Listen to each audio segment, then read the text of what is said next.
Ho scomodato niente proprio di meno che l'assessore al turismo, sport, ambiente e salute pubblica Sergio Gobbo di Este. Buon pomeriggio.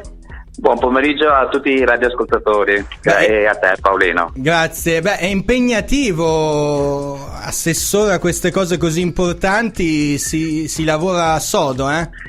Sì, lavoriamo molto sodo come amministrazione, anche perché Este è una bellissima città che io invito tutti a venire a visitare, perché abbiamo una storia plurimillenaria, più di 3.000 anni di storia e tantissime ricchezze architettoniche, culturali, storiche, paesaggistiche, enogastronomiche, che sono quindi pronte da visitare e appetibili al palato di ogni gusto.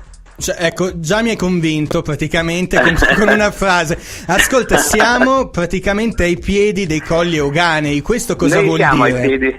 Siamo ai piedi dei Colli Euganei, siamo all'interno del Parco regionale dei Colli Euganei, quindi una realtà anche per gli amanti della bicicletta. Noi stiamo investendo molto anche nel cicloturismo, perché ci sono moltissimi sentieri da vedere, tanto più che il 9 di giugno noi abbiamo una grandissima manifestazione di mountain bike, i cui atleti si cimenteranno nel percorso che abbiamo studiato appositamente per far vedere anche le bellezze del nostro territorio. Passeranno anche davanti alla casa di Francesco Petrarca, da qua Petrarca, e quindi noi abbiamo veramente delle grandissime realtà. Domenica ci sarà la Magna Pedala.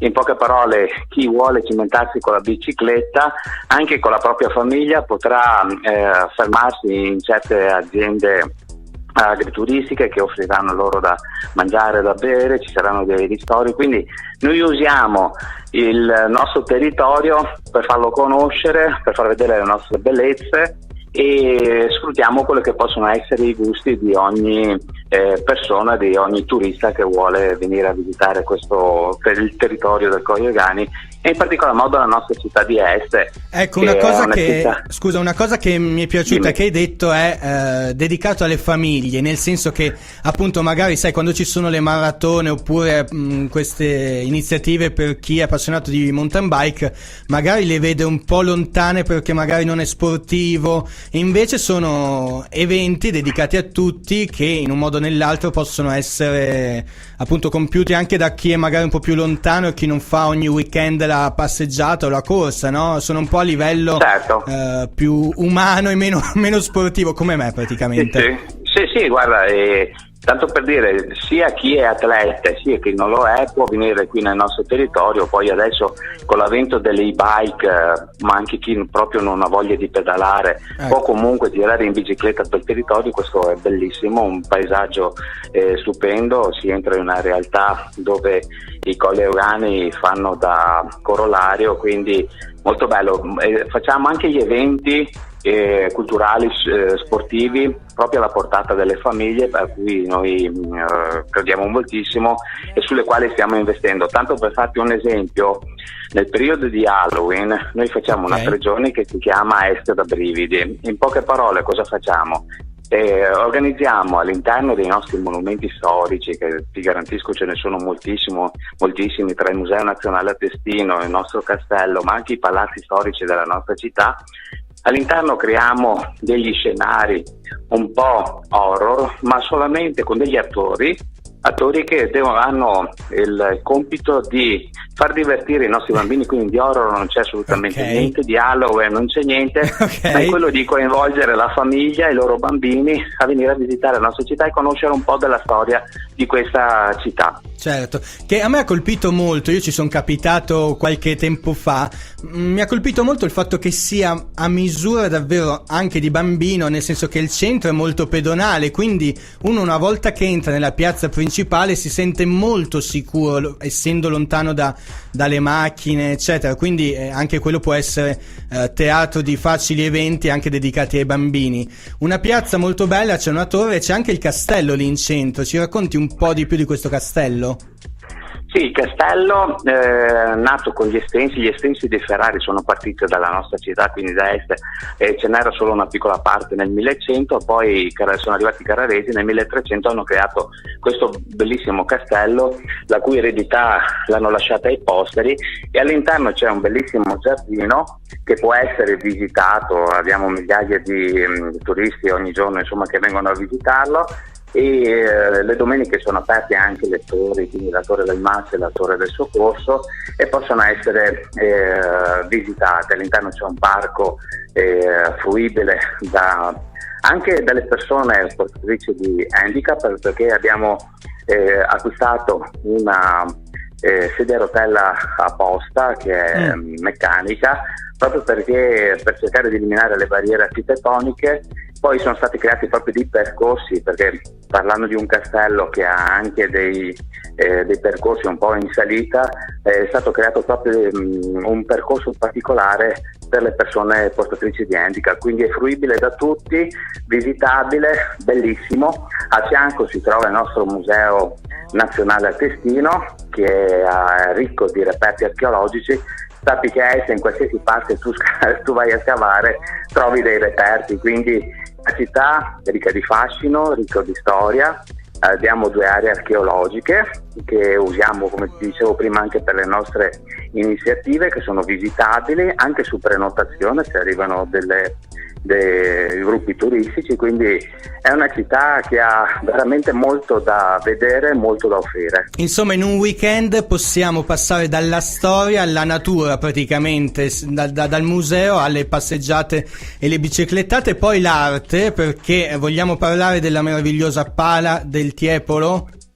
Sì, la Pala del Tiepolo finalmente è ritornato nella nostra città. Sappiate che una copia della Pala è conservata al Metropolitan Museum di New York. Noi abbiamo l'originale qui ad Este. È stata via 3 anni per un restauro importante. All'interno adesso abbiamo creato una mostra ad hoc all'interno del Museo Nazionale Altestino, dove si possono vedere alcune opere del Tiepolo e alcuni artisti suoi contemporanei, quindi Este offre moltissimo. Ogni weekend ci sono diversi eventi, proprio perché è diventata una città di forte attrazione, quindi continuo a ripetere questo invito di venire a visitare. Uno degli eventi più recenti che mi ha colpito molto e che ho visto avete fatto è stato Este in Fiore. Sì, Este in Fiore ogni anno raccoglie dagli 80 ai 100.000 visitatori. Pazzesco. Quest'anno è stata arricchita perché abbiamo voluto creare anche qualche giorno in più, l'abbiamo arricchita anche come offerta. 230 espositori, moltissime persone, creiamo i bus navetta, così le persone possono anche parcheggiare al di fuori della nostra città, e la città si colora completamente di fiori in un periodo dell'anno che è quindi l'inizio della primavera, dove c'è la fioritura delle più belle specie floreali. E qui vengono tutti i vivaisti che propongono le loro composizioni floreali, sì, certo. E la città ormai questa è una manifestazione conosciuta a livello nazionale. Quest'anno ci hanno chiamato direttamente al Senato della Repubblica per presentare la manifestazione, quindi un evento che ha ormai una portata nazionale che richiama tantissimo. Rischiamo qua di diventare la città dei fiori, togliamo il primato a Sanremo, non è che il prossimo anno troviamo Claudio Baglioni a vedere il teatro, no? Dico, sicuramente è difficile portare via il primato a Sanremo, però certo. D'altro canto è una bellissima città, io continuo a dire che certo. È molto, assolutamente alla portata di ogni persona, cioè nel senso che qua si può vivere la città, si vive anche bene, da cittadino, cioè da residente si vive molto bene.